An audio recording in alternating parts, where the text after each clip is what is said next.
Hello everyone and welcome. So if you're looking for a practical, sensible and an affordable yet at the same time an ultra efficient compact sedan, then 2025 Hyundai Elantra Hybrid might be the next car for you. So the new Elantra is offered in 4 different trims: Essential, Preferred, Luxury and N-Line. And the particular variant that I'm reviewing is the Elantra Luxury that comes with the hybrid setup. So there is an electric motor in the front powering the front wheels along with a tiny battery pack. So in terms of the design changes compared to the 2024, there is not much. There is only subtle changes to the exterior, but more or less the design has remained pretty much like that, continued from the 2024 model. So let's begin from the front. So you get this angled radiator grille in dark gray and black color plastic, sort of a matte kind of finish on that. This big Hyundai badging on the top,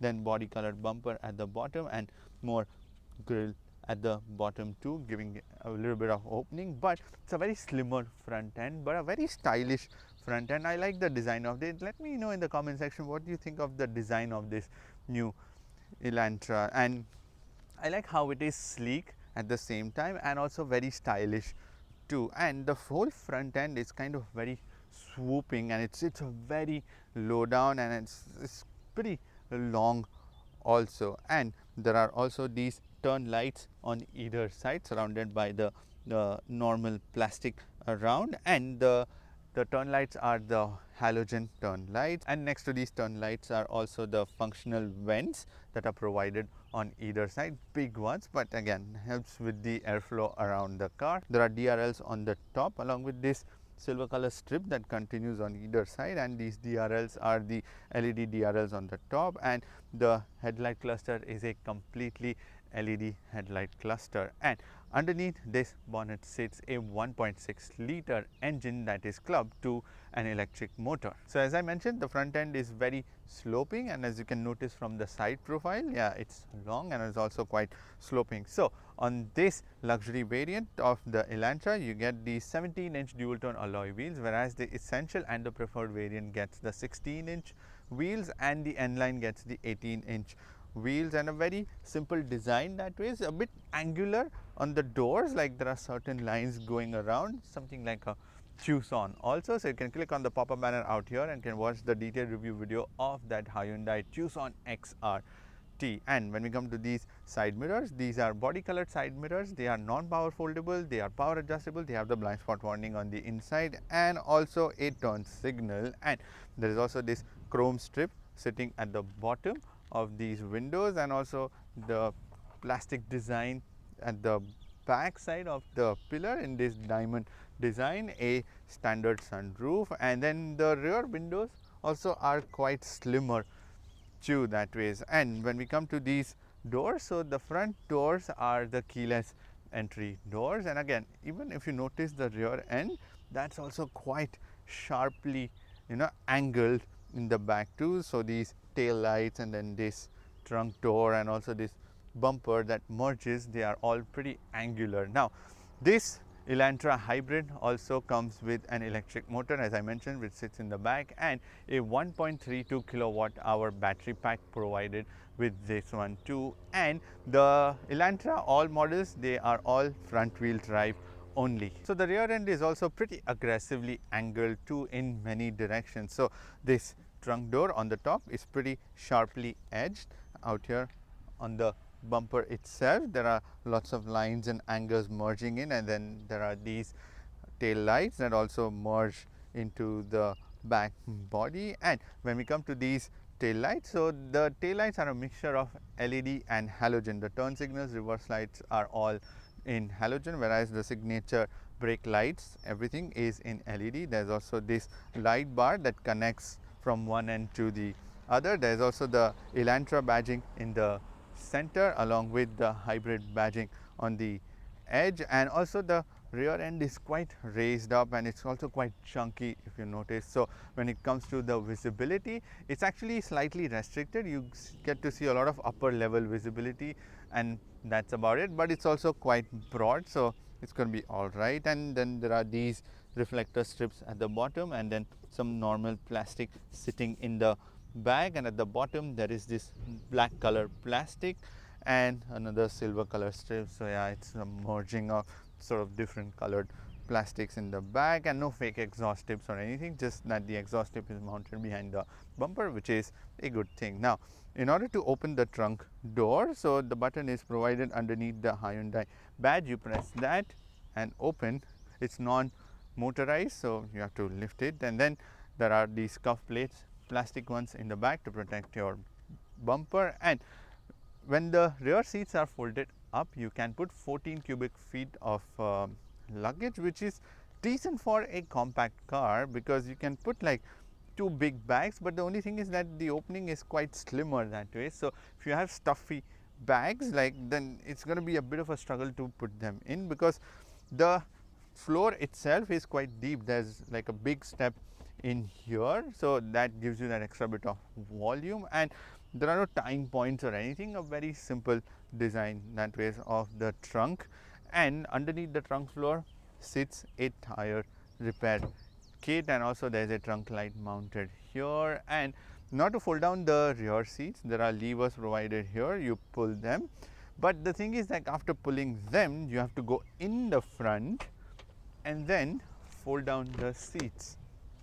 Yeah, which is a bit of an extra hassle. I mean, it would have been easier if you would just fold down on their own. So when the rear seats are folded down, you can put like longer objects into the back, although there's a bit of an arch that covers it, and also the floor, the seats and the trunk floor, they have a bit of a step in between, so that's going to be a bit of a struggle to push those longer objects. But end of the day, it's still a pretty useful car, because it's more about the functionality. Well, the interior also has been improved on this 2025 Elantra, and mainly to do with the material quality, because in the previous generation there was a bit more plastic surfaces, even though on this also there is quite a bit of plastic still that's being used, but more like softer materials that are used now. So let me begin with the material quality. So on the dashboard there is this soft touch material, but it's still to be like hard that ways. And then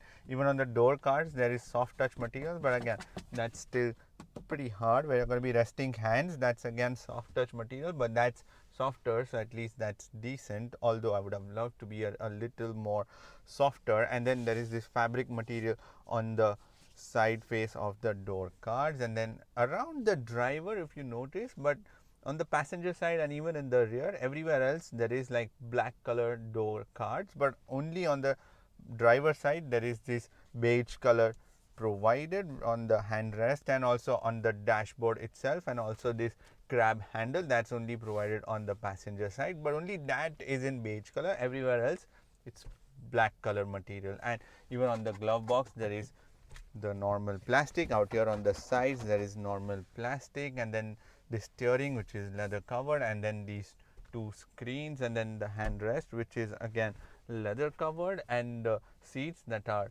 white color, which is the leatherette material. So everywhere else there is like leatherette material, even on the handrest too. So the material quality, again, that's a mixed bag that ways. Out here, yes, there is a bit of plastic use, glossy plastics near the cup holders, and then the gear shifter that has like leatherette material on the top, and then these air conditioning switches and everything. But yes, as I said, it's a mixed bag, but very well done for sure. On the inside, it really makes it feel a lot more premium if you sit inside and not just a tall compact sedan. Now when we come to the driver's display, so there is a 10.25 inch digital driver's display as well as 10.25 inch infotainment screen, and these two screens are connected using this single panel, so there is like a dead patch in between. And this 10.25 inch screen has these dials on both the sides. So the left side has the speedometer, whereas the right side has the rev counter, and the theme of these dials can be changed. So you go into the infotainment screen, into the setup, and then into the vehicle option, and then there is the cluster option, or you can go from the screen layout where there is the option 2. So from there you have the option of the cube design, which I just don't find it appealing, which is like a cube and so for some reason. Then you can link to drive or classic A, classic B, which is more sporty, and then the classic C, but I prefer the classic A for some reason because the information is quite easy to read through those dials. So that's how you can change the design of this driver's display, and you can even change the information that you see in the middle of these two dials, and the buttons are provided on the right side of the steering wheel. So the first option that you will see is the safety settings. So you long press the OK button, and then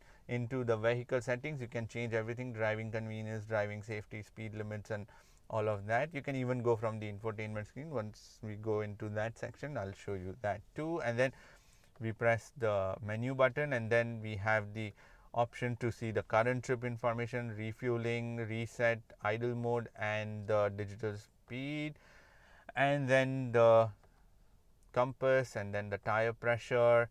Then we can scroll down and then see the engine temperature, and we are back into the safety settings. So that's how you operate this digital driver's display on this new Elantra. When we come to the steering wheel, this is a leather covered steering wheel. There is like 4 spokes to it, so this steering wheel feels a little chunkier than it should be. So yeah, it feels a little big, and yeah, I'm not a huge fan of these 4 spokes. I would love just 2 spokes, or maybe 3 is fine. And there are buttons provided on either side, Hyundai badging in the middle, no paddle shifters or anything, which is a good thing. And this steering wheel is manually adjustable, tilt and telescopic. And on the right side there are buttons that are given to change the driver's information, and also the adaptive cruise control, and also the lane keep assist buttons. Whereas on the left side there are buttons provided for the media controls, and also there is a mode and a star button. So those can be customized, as well as there is a star button that's given underneath the infotainment screen. So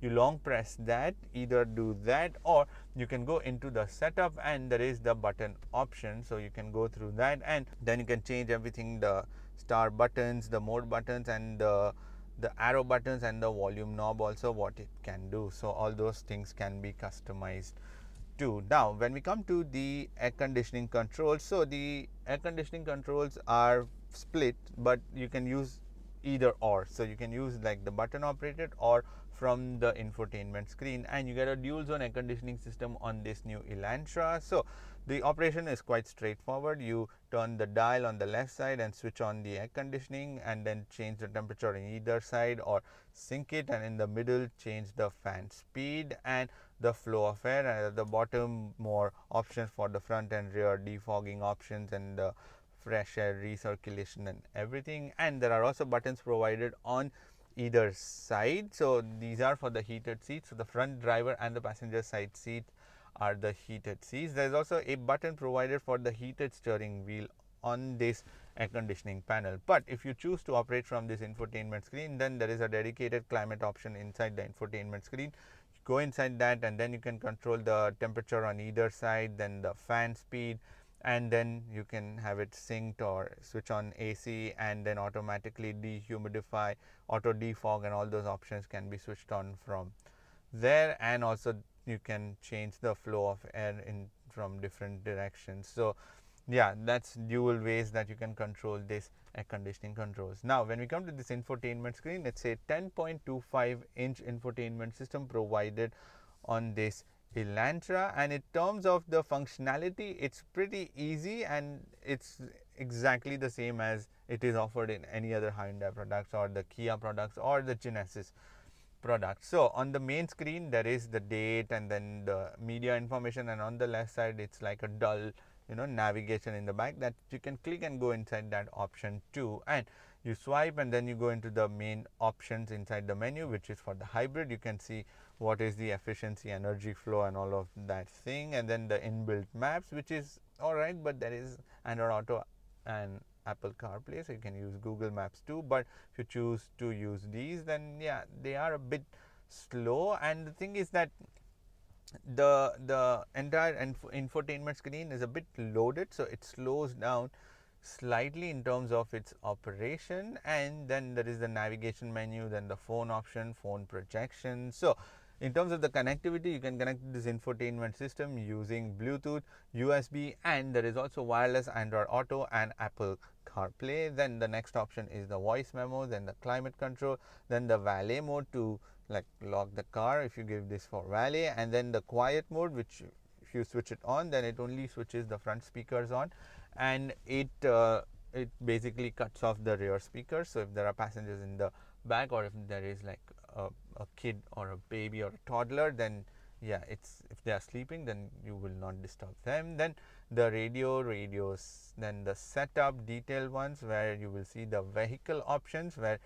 you will see the driver assistance, we've covered that, and the eco vehicle, and then the cluster, which you can change from here too. And there is also the climate, and then the lights, which is there where you will find the ambient light option. So that is a strip of ambient light provided on the face of this dashboard underneath the infotainment screen, and that can be changed from here. You go into the ambient light and then change basically the brightness, the colors that are available, few of them, and also set custom colors, about 60 something plus colors that you can change. And you go back, you can link it to drive mode and dim it in dark.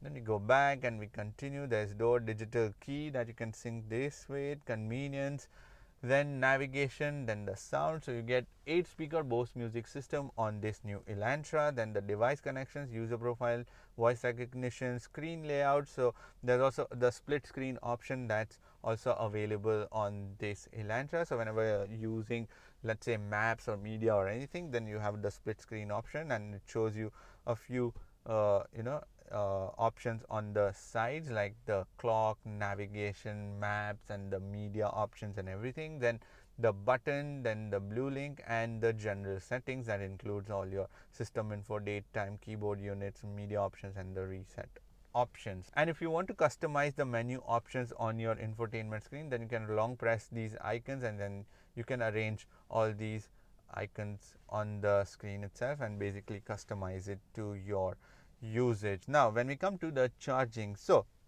in the front you will find one Type-C USB port and one normal USB port, along with a 12 volt 180 watt power socket and a wireless charger. And for the rear passengers, there are 2 more Type-C USB ports. Now on this Elantra, there are these extendable sun visors. There is also an emergency SOS buttons as well as an assistance button, and there is also a normal sunroof provided on this. Now there are also 3 different driving modes, and the button is given right next to this gear shifter. And the 3 different driving modes are Eco, Sport, and Smart, and by default the car starts on Eco mode only. Then there are more buttons given in the back side of it for the camera. So there is only a single camera provided, but you can call it at any point using that button. Then the electronic parking brake and the auto hold, and then there is this gear shifter, which is pretty straightforward, reverse, neutral, drive, and the manual also, or you put it into the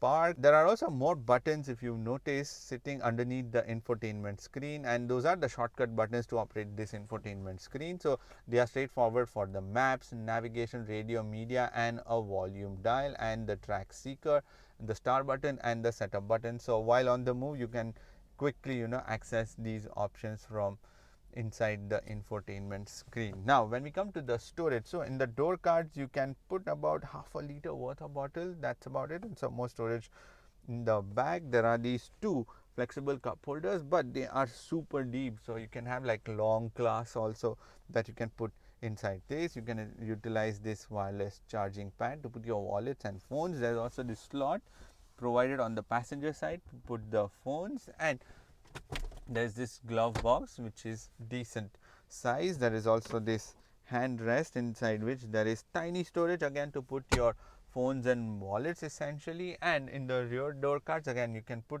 like half a liter worth of bottle, that's about it. And in the center armrest there are 2 more standard cup holders. Now when we come to these seats, so on this new Elantra there are these white color leather seats. They are perforated seats, but they are not the cool seats, but they are just the heated seats. And the seat design, I like them. They are really stylish and they look pretty cool, and they are decently comfortable also at the same time, which is again a massive improvement compared to the previous generations. I keep telling in different videos also whenever I've reviewed any of the Hyundais that they have improved in terms of the comfort offered into these seats, and these seats are pretty broad that way, and yeah, they are something on the sportier side slightly because there is good amount of side support, and also underneath on the bottom end there is the side support too, and there is good amount of support underneath my thigh also, so it gives you all round support for longer journeys. So it's going to be quite comfortable cruising into these front seats. And these headrests, again, they are also quite soft that way, and the side face of these seats are covered with this gray color cloth, whereas the back side is covered with the normal plastic. Now in terms of the adjustability, so the driver side seat is 6-way manually adjustable, whereas the passenger side seat is just 4-way manually adjustable. Now even though this is a compact sedan, but in the rear there is plenty of space for the rear passengers, and especially the knee room, that's pretty impressive because there is almost 1 palm worth of knee room, and the seats are in my driving position, and after that there is this much of space. The headroom, that's all right, although someone above 6 feet 1-2 inches might start brushing their head against the ceiling, but there is a bit of a cutout provided to increase the headroom. And also these seats are slightly on the lower side, but at the same time you don't feel like you're sitting way too low down onto the floor itself, and you cannot slide your legs under the seats to get that extra bit of extension for your legs, but that's all right because there is decent amount of knee room as I mentioned. And the seats in the rear, they are again the same white color leatherette seats. They are perforated seats, but they are not the heated or the cooled seats. And the seats themselves, they are slightly on the firmer side is what I've found compared to the front seats, but in terms of the seating position, they are at a really good angle, especially the backrest. It's a slightly reclined, as well as the bottom bit, that's also slightly inclined to give you that extra bit of support underneath your thigh, although it's not completely like supportive as you can make out from the angle, but I would say it's decent compared to a lot of other compact sedans. And in terms of the overall seating position, again, that's also pretty comfortable into these seats. They are broad in the back. There's also a middle seat too, and there's a bit of a tunnel also that runs into the back. And once I sit in the middle, yeah, the middle seat is actually pretty firm, as well as the backrest is also quite firm, so it's going to be more of a temporary arrangement for the middle passengers, because longer journeys I wouldn't suggest into the middle seat for sure. And there is also a handrest, and there are 2 normal cup holders in that, but the handrest is slightly on the shorter side, and yeah, there's not much room to put your hands after that, especially if you have drinks on that. There are also 3 headrests, and they are pretty soft. There's also 1 pocket storage that's been provided on the front passenger side seat on the back side of it. And in terms of the door card quality in the back, there is just normal plastic on the top face where you're going to be resting hands. That's also normal plastic around the switches everywhere. Yeah, there's like a lot of normal plastic. Even in the front door cards around the switches and all, there was normal plastic, but then there the plastic quality seemed all right, but the switches had like this roughness to that. And then even in the back it continues. At the bottom there is this normal plastic, and in the door cards you can put, as I said, half a liter worth of bottle. But these windows are long, but they are not very tall that way, but because of the seating position it's going to be all right. And for the rear passengers, there are no air conditioning vents or anything, just like 2 Type-C USB ports. That's about it. But what's impressive is the fact that this car is affordable, and it's ultra fuel economical, and it can ferry at least, let's say, 5 passengers on the inside very comfortably, and that's actually a pretty good thing. And speaking of the fuel efficiency, it's time to go for a drive in this new Elantra Hybrid. So this 2025 Elantra Hybrid is powered by a 1.6 liter 4-cylinder GDI engine that is mated to an electric motor, which is a 32 kilowatt, and that combined engine and motor is mated to a 6-speed automatic transmission that sends the power to the front wheels. Now there is also a 1.32 kilowatt hour battery pack, and that's how the car can function even as a pure EV whenever the battery is charged. So it gives you like a small range here and there in pure EV form, and especially within the city when the traffic is crawling, so you can really utilize that battery and electric motor. So in terms of the overall output from that, it pumps out 136 horsepower and 195 pound-feet of torque. In terms of the numbers, it might not sound that much, but in terms of the overall performance, they are actually pretty good, because this car is just 1.4 tons, and on top of that, the electric motor actually fills in those gaps essentially at the lower end where you want the acceleration and the torque, and it gives you that, and then the engine takes over, and it's a mix and match cycle. So that ways it's actually very good, and it's a smooth powerhouse. The 6 gears are ample, you don't feel the need for more gears, and just let the car figure out everything by itself. It is very clever. It just, even on highway cruising, it would automatically switch off the engine and just use the batteries whenever they are charged and use that motor. So it would automatically do all of that for you without you having to worry about how you can switch on to different modes and increase your efficiency. So in that front, it's very well done, and especially very well coded to make sure that they utilize the maximum output and also the efficiency from this entire powerhouse. So very, very impressive unit provided on this Elantra. Now in terms of the efficiency, so on the highways, I've been able to get out like 3.8 to 3.9 liters per 100 kilometers. I'm not kidding. Yes, that's how much I've been able to get. So expect it to be between 3.8 to 4 liters per 100 kilometers, but that is super impressive. And within the city, this is happening, by the way, not just highway, sorry. So within the city, I've been able to get around 3.8 to 4, and on the highways, it's actually returning me between 4.6 to 4.8 liters. But again, those numbers are really impressive for a car for daily use, and it's got a 42 liter fuel tank, and when I picked up the car, it was showing me 705 kilometers, 700 kilometer range, but after driving 200 kilometers, it's still showing me a range of 585. So that means there is 785 kilometers of range, and you can literally hypermile this car. This thing can just go up to 800 kilometers now that I think of it.